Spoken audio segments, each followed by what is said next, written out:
Buenas noches, saludo cordial para todos nuestros televidentes, gracias por estar con nosotros. Esta es la cita a las 6:25 de la tarde, su caso en casa, para que entre todos resolvamos las inquietudes relacionadas con los temas jurídicos de la cotidianidad. Soy Juan Carlos Hurtado Ochoa, director y presentador de este espacio de servicio, de información, donde todos podemos conversar sobre los temas jurídicos con los invitados y ustedes los televidentes, quienes son la razón de ser de este espacio. Resulta que el título de este programa puede sonar un poco técnico, pero no es tan técnico en la realidad, y es la letra de cambio y otros títulos, valores, cuál es su importancia, cuál es su relevancia. Y ustedes dirán, bueno, un título valor, la letra de cambio, el pagaré, cuando le prestan un dinero y le dicen, fírmame esta letrica y no le ponen fecha. Entonces vamos a empezar a resolver esa circunstancia que es muy común, y también saber hasta qué punto ese título valor se puede convertir en un elemento complejo para después terminar uno que ser demandado por no pagar una deuda, y entonces ese título valor se convierte, digamos, en esa prueba documental para que sea un documento o una prueba exigible en un momento dado. Y ese tema lo vamos a tratar con el doctor Manuel Antonio Ballesteros. Él es abogado, tiene distintos estudios, especializaciones en distintas áreas del derecho, y además conoce muy bien este tema relacionado con los títulos valores. Empecemos, doctor Manuel, con las muy buenas noches. Título valor, no sé si el ejemplo que mencionaba al principio es muy común, el de la letra de cambio o el pagaré, fírmeme aquí, le presto el dinero, no me le ponen fecha. Y empecemos entonces a contar un poquito qué es eso. Buenas noches, Juan Carlos. Saludos a los televidentes. Sí, efectivamente, ese es uno de los temas que a veces en el estudio del derecho se vuelve de los más complicados. En las universidades es muy común que le digan títulos dolores. Títulos dolores, a los títulos valores. Pero realmente es algo de la cotidianidad. Todos los días estamos utilizando, nosotros recibimos y entregamos cheques, por ejemplo, nos relacionamos constantemente con letras de cambio, con pagaré. El asunto ahí está de que muchas veces utilizamos más y nos es más familiar la letra de cambio que el pagaré, cuando realmente es más fácil el pagaré que la letra de cambio, por ejemplo, ¿cierto? Es menos riguroso. Es menos riguroso, es más elemental de hacer, porque se hace, la expresión es bipartita, se hace, por ejemplo, entre usted y yo. Si yo le debo a usted una suma de dinero y se la quiero garantizar con un pago, yo simplemente redacto un documento donde prometo pagarle. Le digo, Juan Carlos, yo, Manuel Ballesteros, pagaré a usted esta suma de dinero tal día, en tal lugar, y ese es un instrumento que usted lo puede hacer valer en contra mía posteriormente en un proceso ejecutivo. En la universidad y en las facultades de Derecho, por supuesto, como usted lo dicen, esa materia no es títulos valores y no títulos dolores, porque para muchos abogados o estudiantes de Derecho resulta complejo entender la materia. Yo recuerdo un docente que nos decía que hasta una servilleta, siempre y cuando cumpla con unos requisitos, podría convertirse en un título valor. Entonces empecemos a decir, ¿cuáles son los requisitos de un título valor para que pueda ser exigible para las partes? Claro, y es que fíjese que a uno hasta le complican eso cuando uno compra la forma esa que venden en las librerías. Esa forma lo que hace es complicar el asunto. A mí hasta me da dificultad llenar la forma, pero cuando uno entiende la palabra letra, que lo que pasa es que en el español nos llega mal traducida. O sea, es lettera en italiano, letter en inglés es carta. Es una carta. Entonces es una carta que yo dirijo a una persona diciendo que le pague a otra, por ejemplo. Es una carta entre tres. Y yo recuerdo que es una expresión muy común, muy coloquial, que se usa en los pueblos cuando mandan al otro a que vaya por un mercado, a que vaya por una suma de dinero, porque yo le escribo a usted hoy una carta. Señor Juan Carlos, no, perdón, comienzo como se escribe la carta. Medellín, agosto de 1900, ¿cierto? Ahí está ciudad y fecha de creación del título. Requisito. Primer requisito. Luego viene el segundo requisito. Señor Juan Carlos, sírvase pagar a la orden de don fulano de tal, la suma de tanto dinero, tal día, en tal lugar. Atentamente, Manuel Ballesteros. Entonces, ahí hay tres requisitos. Ahí están los elementos completos del título valor. Fecha y lugar. Lugar y fecha. Objeto de lo que se requiere. Si es cobrar un dinero o pedir un dinero. ¿Quién lo debe pagar y quién va a cobrarlo? ¿Y en qué lugar se va a pagar? ¿Y en qué lugar? ¿Y yo lo firmo o el sello también es válido, entre firma y sello? Eso es lo que se llama eso lo llama el Código de Comercio Firma Mecánica. Y eso cada día es menos confiable, ¿cierto? Cada día es menos confiable porque cada día es más fácil de alterar. Bueno, la grafía es más difícil. Usted mencionaba que uno de los lequisitos en ese pagaré o en la letra, usted dice que hay unas diferencias, porque generalmente cuando le prestan dinero, le dicen, firmame esta letrica o este pagaré, pero sin fecha. Eso se puede. Mire, eso... O abierto, pagaré o letra abierta. Eso tiene dos respuestas, ¿cierto? Uno podría decir, en el pagaré se puede, en la letra casi es fácil decir, o es más fácil decir que no se puede, por la doble estructura que tiene la letra, porque si yo le estoy diciendo, si en la estructura de la letra yo le doy la orden a usted, sí, entonces el que crea el título soy yo, y yo soy el que me obligo por los espacios en blanco, y resulta que el que va a pagar la suma de dinero es usted, Juan Carlos. Y el que presta llena después como quiere, ¿o qué? Claro, entonces, pero llenar eso implica una alteración del documento. Y eso da lugar a un delito, es decir, por supuesto. Desafortunadamente el mal uso de ese instrumento coloca a casi todas las personas en la descripción de un delito, del delito de falsedad en documento privado. Pero muchos creen que prestar dinero con la letra o con el pagaré es una garantía, y ya vamos a ver que no es tanta la garantía, y muy adelantando por qué. Porque usted que se gana con una letra, pero si después quiere ejecutar al otro, a quien no le paga y no tiene que ejecutarle, pues obviamente la letra se vuelve para enmarcar. Exactamente. Se vuelve para enmarcar. Vamos con don Gonzalo desde el barrio San Joaquín de la ciudad de Medellín. Muy buenas noches. Don Gonzalo. Buenas noches. ¿Cómo le va? Bien, ¿y ustedes qué tal? Bueno, aquí muy bien, tratando de hacer pedagogía con este tema de los títulos valores, la letra, el cheque, el pagaré. Excelente programa, Juan Carlos y colega que lo acompaña. Muchas gracias. Extraordinario programa. Soy muy amigo de ustedes y aprende mucho. Nos ilustran supremamente demasiado. Yo quiero preguntarles, una letra mal elaborada, cuando a favor se hace a favor del deudor y se firma en sitios diferentes, se puede presentar tranquilamente para un ejecutivo. Pero sitios, lugares de la letra, cuando se firma en los sitios, el mismo deudor elabora la letra a su favor. Correcto. Doctor Manuel, ¿logra usted interpretar lo que... Sí, ¿Sí entiende la pregunta? Sí, ya el doctor Manuel hay lo va a una cosa responder. que a veces se genera la duda por la grafía, ¿cierto? Pero mire que de quién es la letra que está en el documento no importa. No importa, lo importante es de quién es la firma que está en el documento. Es la que... Claro, porque eso es lo que compromete, porque uno podía hacer la letra perfectamente en Word. Sí, computador. En computador. ¿Y entonces de quién es la letra? Pues no importa. Lo que interesa es quién la firmó o los diferentes tipos de letras. Eso a veces se vuelve un indicio para tratar de hablar de la alteración de la letra. Y los peritos grafólogos llegan y dicen, mira, esta letra tiene es de un tiempo posterior o es de un momento, claro, diferente, o la hizo una persona que no era la que estaba presente en el momento. Entonces, hay una alteración que lo que termina demostrando es que la letra se hizo con espacios en blanco, por ejemplo, y que esos espacios en blanco fueron diligenciados sin seguir las instrucciones de quien se obligó, por ejemplo. Ese es tal vez uno de los más, mejor dicho, cuando uno vaya a firmar una letra, que esté todo el espacio copado. Sería lo correcto, es que la letra en términos que no haya generales, espacios en blanco. Claro, la letra no está hecha para dejar espacios en blanco. Exacto. Realmente, porque el contenido de la letra es tan breve, es tan corto, que no está hecha para eso. Y mire que uno tiene el ejemplo en la cotidianidad. Usted habla de los tiempos. ¿Por qué habla de los tiempos? La letra tiene máximo... Sí, la letra es un instrumento. Hay un comité que se llama Basilea, ya estamos yéndonos a temas un poco muy densos. Sí, muy densos, pero Basilea dice que una letra de cambio no debe circular, por ejemplo, en el sistema bancario, que es el principal centro donde circulan las letras, a más de 180 días. Ah, ya. La Superintendencia Financiera de Colombia le prohíbe, y el Estatuto Orgánico del Sistema Financiero le prohíbe a los bancos recibir letras a más de 90 días. Eso tiene que ver con que lo que se describe en una letra es tan poco que no alcanza a cobijar un horizonte de tiempo muy largo. ¿Y el pagaré? El pagaré no, un pagaré se puede encontrar un pagaré de 20 páginas, ¿cierto? Donde usted comienza a decir, bueno, y si hay sequía, y si hay escasez, y si entramos en una guerra civil, usted comienza a contemplar todas las condiciones, todos los escenarios. Claro, por ejemplo, un préstamo hipotecario puede ser hasta 30 años, generalmente es a 15, pero puede ser hasta 30 años. Y eso deja seguro al banco el día que preste el dinero que si 30 años más tarde tiene que llenar el pagaré, tiene elementos en ese clausulado suficientes para llenar el pagaré. Usted menciona mucho el tema bancario, pero también está la informalidad, donde se utilizan este tipo de títulos para el préstamo de dinero, y es donde creemos nosotros, no, usted me corrige, donde se presentan más posibles irregularidades y donde posiblemente quien prestó de afán dirá, yo no sé ni qué fue lo que firmé y si eso realmente presta mérito ejecutivo, es decir...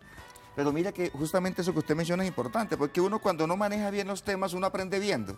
Y entonces uno dice, yo aprendo viendo a quién, al que sabe. Claro. Y ahí nos vamos al tema. ¿Quién sabe de esto? Los bancos. Ah, sí, ellos no pierden. Entonces, una pregunta que se puede hacer cualquiera de los oyentes que esté aquí. Si tiene alguna experiencia, un solo caso, uno solo, donde un banco preste dinero respaldado con letra. No existe, no existe. O sea, si los bancos que son los que saben del negocio no prestan respaldando con letra, es porque la letra no es para eso, ¿cierto? La letra se utiliza para otro tipo de episodios. Cosas menos comprometedoras. Sí, y otro tipo de negocios, para préstamos compraventa internacionales, por ejemplo, porque generalmente en el sistema bancario las letras se giran contra el banco. O sea, el comerciante le presta al banco, va y paga con una letra y donde le da la orden al banco de que pague al proveedor, por ejemplo. Bueno, vamos, pero aquí es el pagaré generalmente. Correcto. Vamos ahora entonces con María desde el municipio de Envigado. Buenas noches. Buenas noches. ¿Cómo le va? Bien, usted. Gracias por estar con nosotros. ¿Cuál es su aporte o su inquietud para el doctor Manuel Ballesteros? Muchas gracias. De lo que quería preguntar es si una letra que me firmaron, pero no está en un documento tipo letra, sino en un papel donde dice que se puede cobrar los dineros que yo le estoy aportando para ciertos, pues que yo le estoy aportando unos dineros. Realmente fue para salud y en calidad de préstamo, pero que se descontara como de una herencia. Entonces la persona ya falleció y hace muchos años. Entonces esa es la pregunta, si eso es válido, donde dice que yo, fulano de tal, le digo, pues autorizo para que se descuente de mi herencia tanta cantidad que ella me está aportando para... Por tema de pago de salud. Gastos de salud que usted en su momento pagó por esa persona y él le firmó esa letra para que usted más adelante pudiera exigir, cuando se produjo pues obviamente el fallecimiento y la sucesión, recobrar esos recursos. ¿Es así? Sí, y exacto, y además dinero que le presté. Correcto. Entonces que se descontara una herencia y no dice, no está en un papel oficial, sino que dice eso, y firma y ya. Listo, es un tema, un ejemplo supremamente bueno. Muy bueno y muy claro, además, porque claro, no existe el papel oficial para la letra, ¿cierto? Salvo volvemos cuando lo hacen los bancos, que ellos entregan su propio papel, pero no existe un papel oficial. Lo que usted decía ahora, una servilleta, es decir, abrir una cajetilla de cigarrillo, y espero que no sea pues el horario inapropiado para eso, y en el espacio en blanco redactar todo el documento donde la persona se obligue, porque la letra es justamente el contenido, ¿cierto? Esa hoja que venden es el continente y muchas veces queda mal diligenciado. Lo importante es que se redacte bien en una servilleta, en una bolsa donde se compra el pan, en la parte interior de una hoja de un paquete de cigarrillo. Lo importante es que quede ese contenido. Pero será exigible lo que dice doña María. Y eso que ella está diciendo es exigible. Hay unos casos en los que la ley prohíbe que ciertas obligaciones se respalden con letra. Por ejemplo, en el contrato de arrendamiento. La ley dice que una persona no puede garantizar el pago de canon de arrendamiento con una letra de cambio. En ese caso es prohibido por la ley. Y eso da objeto ilícito y todo lo demás. Es decir, anula el instrumento. Lo otro que ella te plantea, porque plantea varios temas interesantes, es... Ella pagó la salud del señor que falleció. Y se la firmó la persona que falleció, por ejemplo.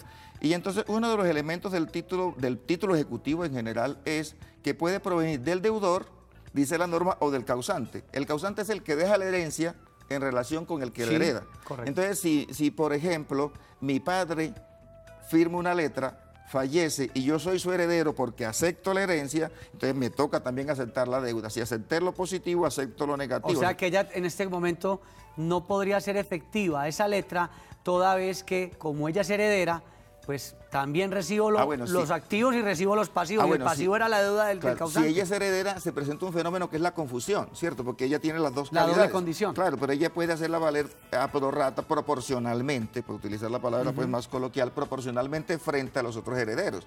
Por ejemplo, si debía 3 millones de pesos y son 3, ella tiene derecho a cobrar los otros 2 millones de los otros 2 herederos. Rapidito para ir con Telente, ¿tiene un chicharrón la señora o no tiene un chicharrón ahí? Lo tiene.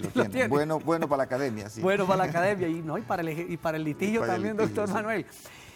Vamos con Fernando desde la ciudad de Cali. Muy buenas noches, don Fernando. Muy buenas noches, ¿cómo han estado? Muy bien, gracias a Dios. La pregunta es la siguiente, ¿un giro se puede servir como título de valor? Un giro, doctor Manuel Ballesteros.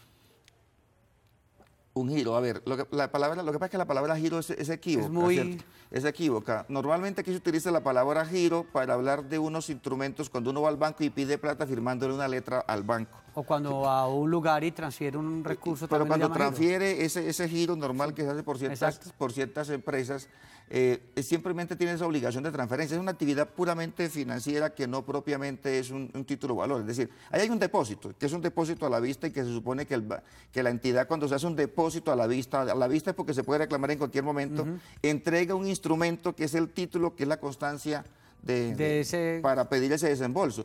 Pero eso opera efectivamente es cuando yo hago lo que uno llama el cheque de gerencia. Yo consigno una suma a favor suyo y le entrego a usted el cheque. Ahí sí sería título. Ahí sí hay un título. Porque hay cheque. Porque hay un instrumento, claro, porque el título tiene que ser un instrumento escrito. Documento. Exactamente. Y el giro como tal no tiene esas condiciones. No tiene esas condiciones. Es decir, en última se habilita para reclamar la persona a la que se ordena pues que se le entregue la suma de dinero, pues porque aparece identificada con cédula, etcétera. Pero para hacer valer eso tendría que ser quien hizo la emisión del giro. Nos hubiera gustado que don Fernando en Cali nos hubiera explicado un poco más qué fue lo que pasó con el giro, para poder lograr entonces, si se puede volver a comunicar, que lo haga. Vamos a ir a una corta pausa y ya regresamos.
Aspectos importantes sobre los títulos valores.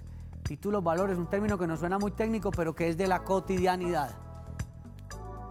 Son ejemplos de títulos ejecutivos, una sentencia judicial, un acta de conciliación, un acuerdo de transacción, una factura de servicios públicos, un contrato de arrendamiento, una liquidación efectuada por una autoridad administrativa como la DIAN, Catastro, Industria y Comercio, entre otras.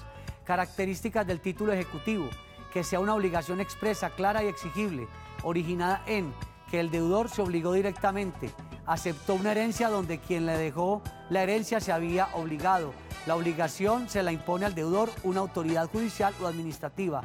La obligación la puede originar también la ley.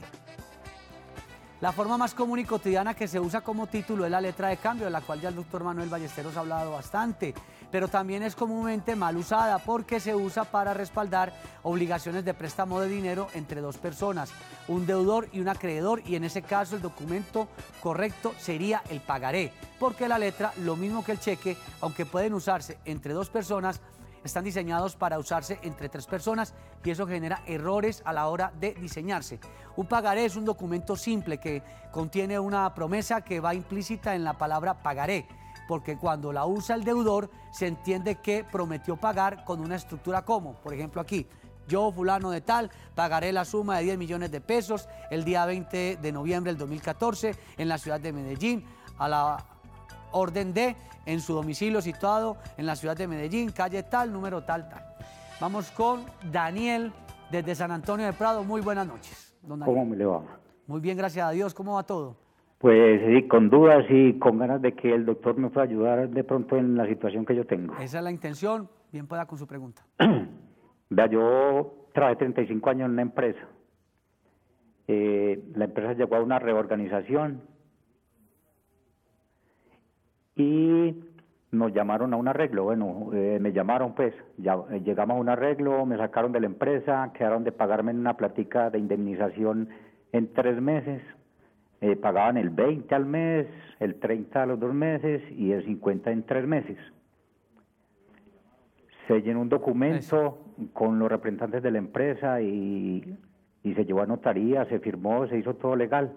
Ellos quedaron comprometidos pues a lo que ya les comenté en 3 meses y pagaron el 20, pagaron el 30 y el 50, eso hace 2 años que se firmó, ese 50 quedó en veremos y hasta ahora pues no... ¿Hace 2 años? 2 años. Correcto. Y hasta ahora no ha habido luz de ese 50. Yo he hablado con ellos varias veces y me dicen que pues, no hay plata y la empresa está trabajando, claro que sí. Sigue trabajando, pero no ha habido dinero para mí. Don Daniel, muchas gracias. Doctor Manuel, ahí es otro ejemplo muy interesante el que plantea don Daniel. ¿Será que ese acuerdo de voluntades que hubo entre los patronos, él como trabajador, acuerdos de pago, y eso que llevaron a notaría, ¿cómo se entendería? ¿Un pagaré, una letra? ¿Qué sería eso ahí? ¿Y si es exigible o no? Claro, es un acuerdo diferente, debe ser una transacción, ¿cierto? Pudieron haberlo hecho en un centro de conciliación que para materia laboral, como es el caso de él, los únicos autorizados son el Ministerio del Trabajo. Pero pudo haber sido perfectamente una transacción, que es lo que se hace en este tipo de acuerdos de las empresas con los trabajadores. Y la transacción justamente tiene todas las características, simplemente que le falta el elemento del conciliador. Lo puede hacer valer efectivamente, con una particularidad, que las obligaciones laborales generalmente prescriben... A los 3 años. A los 3 años. Por eso le pregunté el tiempo. Claro, pero como él lo que tiene ya es un título ejecutivo, prescriben 5. O sea que tiene 2 gabelas. Una, hace 2 años no le pagan, todavía no han pasado los 3 años, exacto, laboral. Pero si se va por el título que tiene... Por el título tiene hasta 5 años desde el momento en que se obligaron a pagarles. Eso se llama exigibilidad. ¿En qué día, en qué momento se obligaron a pagarles? Desde ese día se cuentan 5 años para él poder presentar lo que se llama acción ejecutiva, la demanda para cobrar. A mí se me antoja pensar que probatoriamente tiene las de ganar. Porque el instrumento justamente lo que tiene el título es que es plena prueba. Se defiende solo, mejor dicho. Toda la prueba está en el documento. Don Daniel, le sugiero que se ponga las pilas, busque profesionales en la materia y empiece entonces a acudir a la vía legal, porque parece que los patronos como que no quieren pagar. No quieren pagar. No quieren pagar, ya le han dicho y la empresa sigue funcionando. Vamos con Alejandro desde Itagüí. Muy buenas noches. Muy buenas noches, doctor Juan Carlos, para felicitarlo por el programa. Muchísimas gracias. La idea es siempre estar muy proactivos y colaborar con toda la información con ustedes. Muy amable. Bastante. Bueno, mi pregunta para el doctor es la siguiente.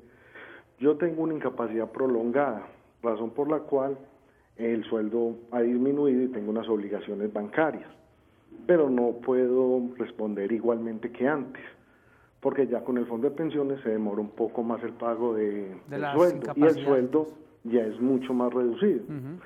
Pero en sí, cuando uno adquiere pues un compromiso con un banco, firma los pagarés. Correcto.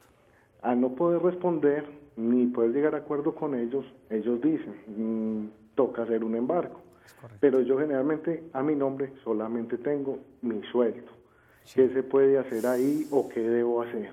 Excelente. Porque los televidentes, muchas gracias. Los televidentes están hoy con unas preguntas, pero bien interesantes. Y ayudan a construir este conocimiento. ¿Qué puede hacer? Lo primero, pues, es insistir en que las obligaciones son para cumplirlas, ¿cierto? Y los abogados no estamos para no cumplirlas. Y él muestra justamente eso, ¿cierto? El interés, las ganas de cumplir, pero la imposibilidad de cumplir.